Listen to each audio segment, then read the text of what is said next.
The invasion. Earth hung like a blue and white jewel against the void of space, seemingly unremarkable among countless planets scattered throughout the galaxy. For centuries, its inhabitants had gazed upward at the stars, wondering if they were alone. They had broadcast their existence into the cosmos with radio signals, satellites, and space probes, never considering that their announcements might attract the wrong kind of attention. In the darkness beyond Jupiter's orbit, a fleet of massive ships emerged from cold space. Their sleek, crystalline hulls refracted starlight in shimmering patterns as they moved with precision toward the inner solar system.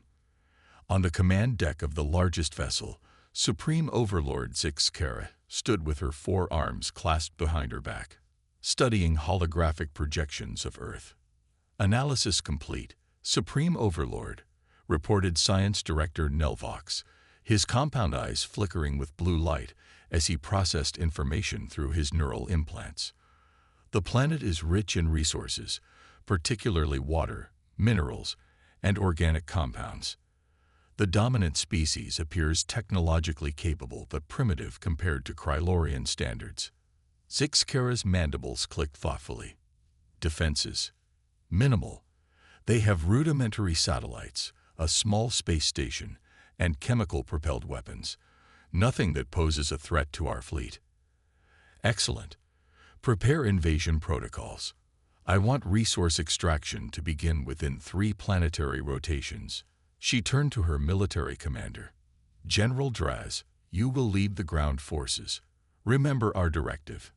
Minimal destruction of natural resources, minimal effort expended. General Draz, a veteran of 17 planetary conquests, thumped his chest with his lower right arm. It will be done. Supreme Overlord. These humans will be subjugated swiftly. They've never faced a species like the Krylorians. What the Krylorians didn't know was that this assessment couldn't have been further from the truth. Dr. Eliza Chen was working late at the Global Deep Space Monitoring Facility in Chile when the anomalies appeared on her screens. At first, she assumed it was a glitch. The sudden appearance of multiple massive objects near Jupiter's orbit was unprecedented. But as confirmation came in from observatories around the world, the reality became unavoidable. "We're not alone," she whispered, her fingers trembling as she initiated the contact protocol that had been established decades ago but never used. Within hours, an emergency meeting of the United Nations Security Council convened. General Marcus Hayes of the United States Space Force stood before the gathered world leaders, his expression grim. "Ladies and gentlemen, what we're facing is beyond anything we've prepared for. These objects are moving toward Earth at speeds that defy our current understanding of propulsion. They'll reach Earth orbit in approximately 72 hours. All attempts at communication have been met with silence." President Kamala Rodriguez of the United Earth Alliance leaned forward. "Options, General." Hayes exchanged a glance with Dr. Chen, who had been rushed to the meeting. "Limited, Madam President. Our current defensive capabilities were not designed for this scenario." Russian Federation President Volkov cleared his throat. "Perhaps it is time to activate Protocol Midnight." The room fell silent. Protocol Midnight was the world's best-kept secret, a defense system built collaboratively by major powers after a mysterious crash in Siberia in 2031. Few knew of its existence, and even fewer knew its true capabilities. President Rodriguez nodded slowly. "Begin preparations. And may God help us all." Across the world, military forces mobilized with quiet efficiency. Civilians remained largely unaware as special units took up positions around major cities. In orbit, seemingly ordinary satellites began subtle realignments. In London, Captain Aisha Khan of British intelligence received encrypted orders and immediately headed to the secret facility beneath the Tower of London. In Rio de Janeiro, theoretical physicist Dr. João Mendes was escorted from his university by stern-faced security personnel. In Tokyo, robotics expert Dr. Hikaru Tanaka canceled all appointments and disappeared into a secure government compound. The world's best minds and soldiers were assembling, preparing for what might be humanity's greatest challenge. Exactly 72 hours after their detection, the alien fleet entered Earth orbit. There were 27 vessels in total, with the largest, nearly 3 miles long, positioning itself above the central Pacific Ocean. Without warning or communication, smaller craft began to descend toward major cities around the globe. General Draz coordinated the assault from his command ship. Begin with their centers of governance and military installations. Minimal force against civilian populations. We need their labor intact. In Washington, D.C., New York, Beijing, Moscow, London, and a dozen other cities, the Krylorian assault crafts deployed energy weapons that precisely targeted government buildings, military bases, and infrastructure nodes. Power grids failed, communications networks collapsed, and chaos erupted as people fled the strange craft hovering above their cities. At the Pentagon's hardened underground command center, General Hayes watched grimly as reports of attacks flooded in. "Status of Protocol Midnight?" he asked. Colonel Samir Adon, his aide, checked the secure terminal. "Initial defensive measures online, sir, but we need more time to bring the main systems to full capacity." Hayes nodded. "Then we buy time the old-fashioned way." He opened a secure channel to all remaining military forces worldwide. "This is General Hayes. Initiate Operation Phalanx." "I repeat, initiate Operation Phalanx." Around the world, military units that had been positioned strategically began coordinated counterattacks against the Krylorian forces. They weren't trying to win, just to delay. In London, the aliens encountered their first surprise. As their ground forces, 8-foot-tall armored Krylorians equipped with energy weapons, marched toward the Houses of Parliament. They were met not with the expected panic, but with precise resistance. Captain Khan, leading a squad of Special Forces soldiers equipped with experimental weapons, ambushed the aliens from the rooftops. Their weapons, developed in secret using technology reverse-engineered from the Siberian crash, fired pulses that interfered with the Krylorians' armor systems. "Target their neck joints," Khan shouted as she fired, watching with satisfaction as her shot caused an alien's armor to lock up, rendering it immobile. The Krylorians, caught by surprise, returned fire. Their energy weapons vaporized concrete and metal, but struggled to hit the nimble human soldiers who executed hit-and-run tactics with unexpected discipline. General Draz received the report with disbelief. "They're using electromagnetic pulse technology." "Impossible. Their technological level shouldn't allow for such weapons." In his command center, Science Director Nelvox analyzed the data streaming in from the ground forces. "General, there's something else. The humans are displaying coordinated resistance across multiple fronts. This suggests preparation. How could they prepare for an enemy they've never encountered?" Draz demanded. Nelvox had no answer, but the implications were disturbing. In the skies above North America, the Krylorians deployed atmospheric harvesters, massive machines designed to extract water and valuable gases from a planet's atmosphere. As one positioned itself above Chicago, it suddenly came under attack from what appeared to be primitive jet aircraft. The F-35 Ghost squadrons, piloted by the best the Air Force had to offer, executed maneuvers that seemed to defy physics. Their aircraft had been secretly modified with thrust systems that allowed for movements no standard jet could achieve. Ghost leader to all units, execute pattern Delta, commanded Major Jackson Riley as his squadron darted between the harvester's defensive energy bursts. Aim for the emission vents. The fighters released specialized missiles that penetrated the harvester's external shields and detonated inside vital systems. The massive machine shuddered, then began losing altitude, eventually crashing into Lake Michigan in a cloud of steam and debris. In orbit, Supreme Overlord Zixkara received the reports with growing concern. "This resistance is unexpected. Their technology appears more advanced than our intelligence suggested. Perhaps they've been hiding their true capabilities," suggested her advisor. Zixkara's eyes narrowed. "Or someone has helped them." Increase the assault force. I want this planet secured before the next solar rotation. At a hidden facility deep beneath the Rocky Mountains, Dr. Eliza Chen worked frantically alongside Dr. Mendez and Dr. Tanaka to analyze the data coming in from the battlefield. Their ship configuration suggests vulnerability to concentrated electromagnetic pulses, Chen noted, studying the holographic displays. Mendez nodded, but the power requirements to create a pulse strong enough to affect their mothership would be enormous. Not if we use their own technology against them, said Tanaka, pointing to a simulation of the alien propulsion system. Their fold space drives create a specific energy signature. If we can replicate and invert that signature, we could turn their ships into giant EMP generators, Chen finished, excitement building in her voice. Brilliant, Hikaru. She immediately contacted General Hayes. General, we have a potential weakness, but we'll need direct access to one of their ships. Hayes considered this for a moment. I'll assemble a strike team. Stand by for mission details. In orbit, a small, stealthy craft approached one of the smaller Krylorian vessels. Inside, a multinational team of Special Forces soldiers led by Captain Khan and Major Riley prepared for what might be a suicide mission. Remember, Khan said to her team, we need to reach their engineering section and plant Dr. Chen's devices. Everything else is secondary. The boarding was surprisingly successful.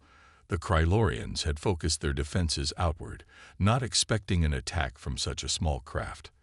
As the team fought their way through the alien ship, they discovered another crucial weakness.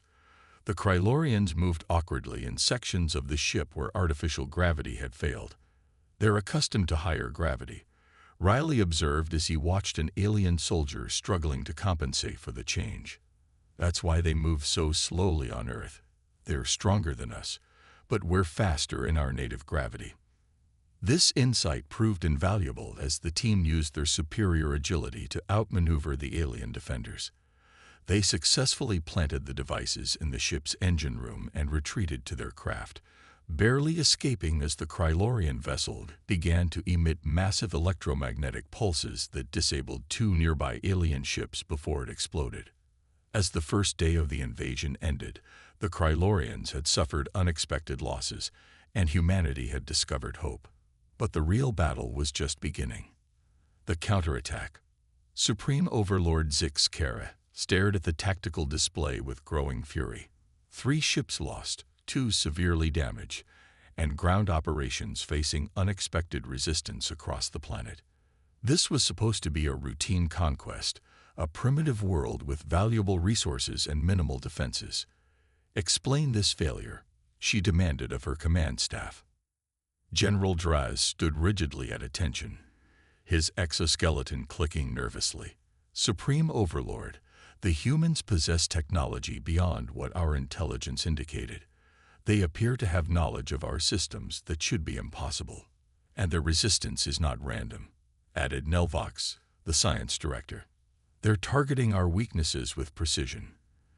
The attack on our secondary command vessel was not luck. They knew exactly where to plant their devices. Zixkara's 4 arms clenched in a gesture of extreme agitation. Is it possible they've encountered our kind before?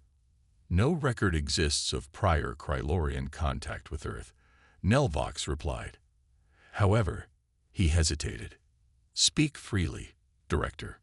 There are anomalous energy signatures in certain human weapons that resemble Centauri technology. The command deck fell silent. The Centauri were ancient enemies of the Krylorians, thought to have been eliminated in the last Great War 3 centuries ago. So they have help, Zixkara concluded. Deploy the cleansing ships. If we cannot have this world's resources, no one will. In the hidden mountain facility, now serving as Earth's central command, General Hayes received the latest intelligence report with a grim expression. They're bringing in larger ships, he told the assembled leaders. Our analysts believe these are terraforming vessels, designed to make our atmosphere toxic to humans, but ideal for their biology. President Rodriguez studied the holographic display, showing the positions of alien and human forces around the globe. How long do we have? The vessels will be in position within 12 hours, Dr. Chen replied. Once activated, they could render Earth's atmosphere unbreathable within days.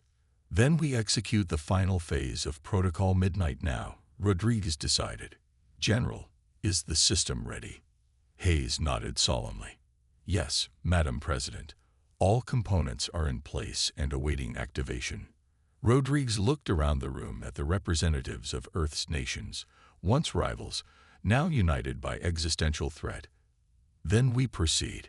May history remember that we took this action to preserve humanity, not just to win a war. Across the solar system, objects that had appeared to be ordinary asteroids or space debris suddenly activated. These were advanced weapon platforms, placed in strategic positions over decades by a secret coalition of Earth governments after first contact with alien technology in Siberia. Director Wei Lin of China's Space Defense Force initiated the activation sequence from a control center beneath the Gobi Desert. In synchronization, similar commands went out from facilities in the United States, Russia, the European Union, and Japan. The first alien vessel to fall was a cleansing ship approaching Earth from the direction of Mars.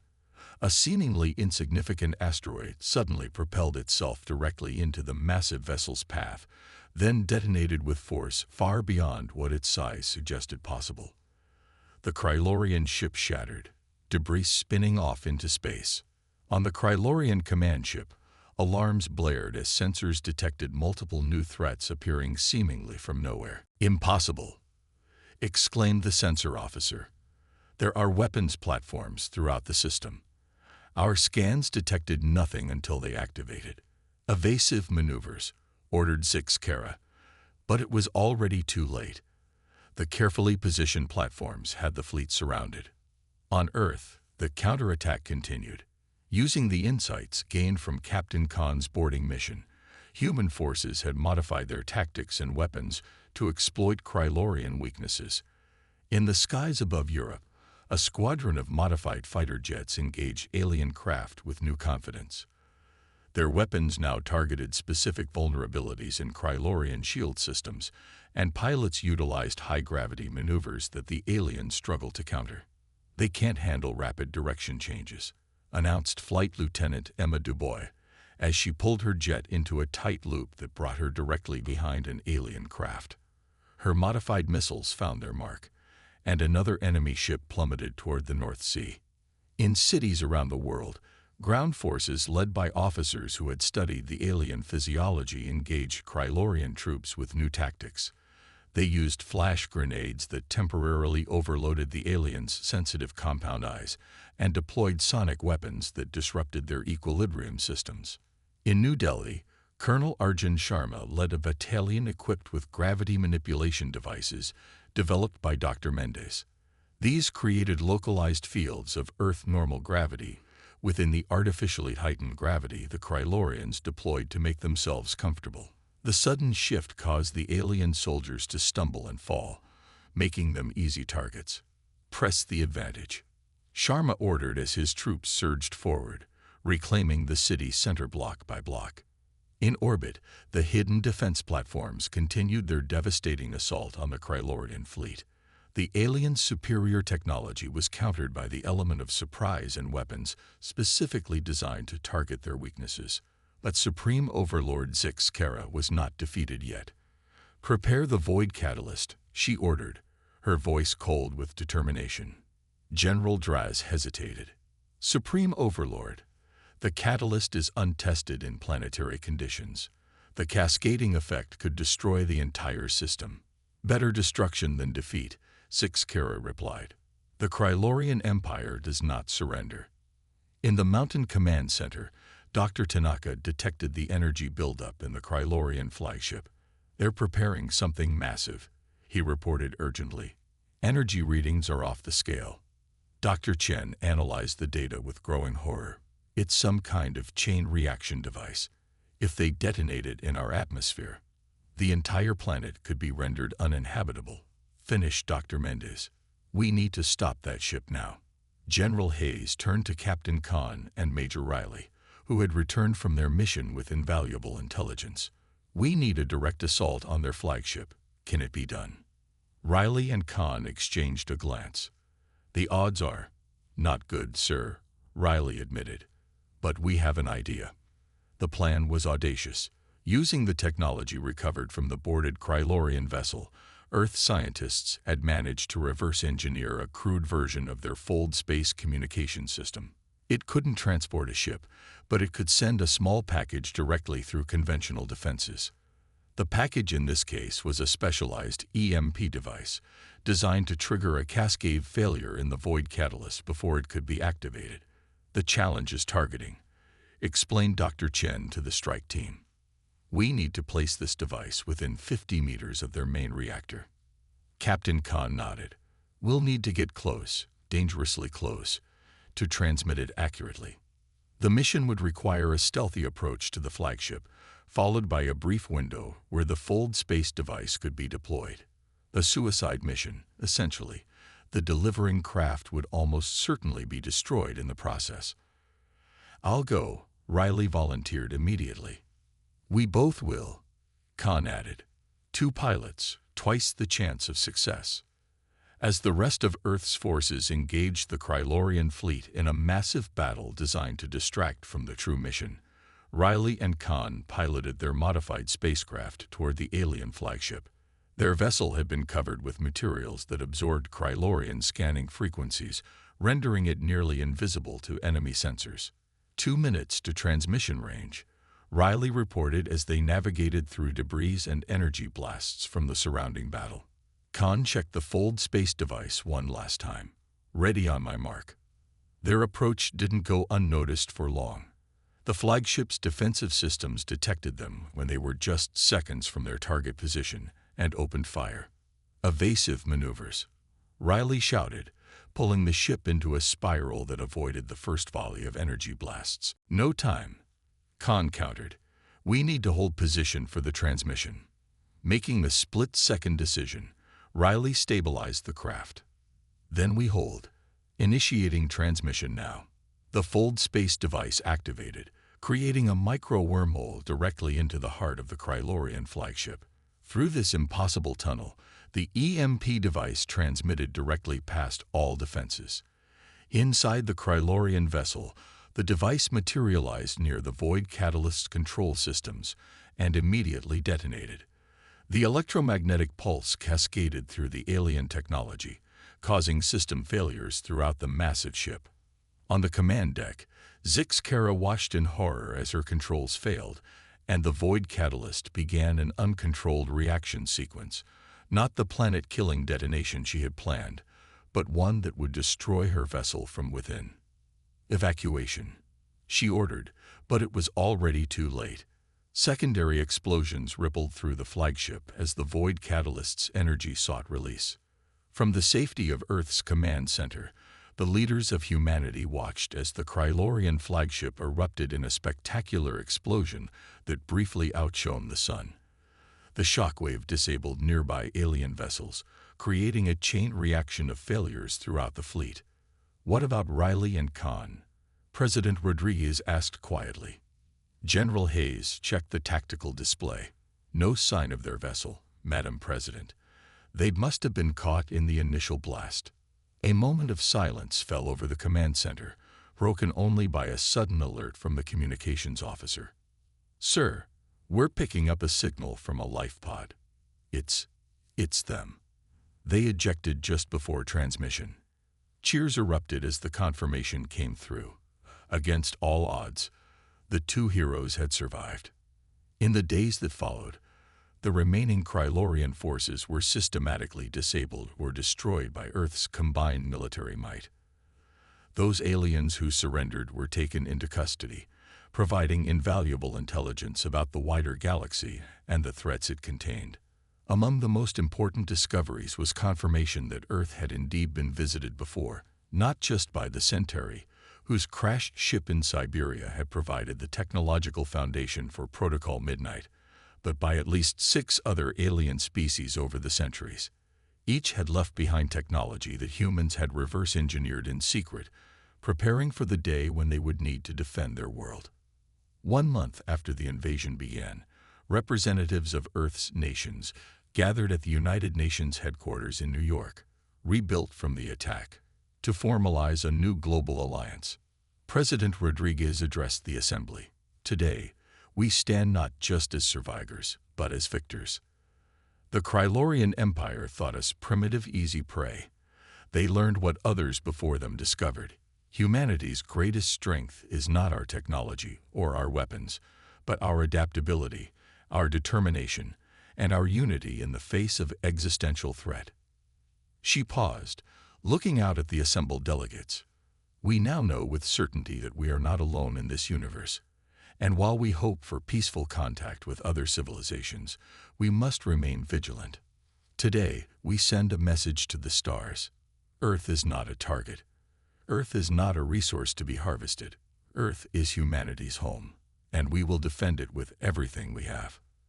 In the vast reaches of space, that message traveled outward, carried by the survivors of the Krylorian fleet who fled back to their empire.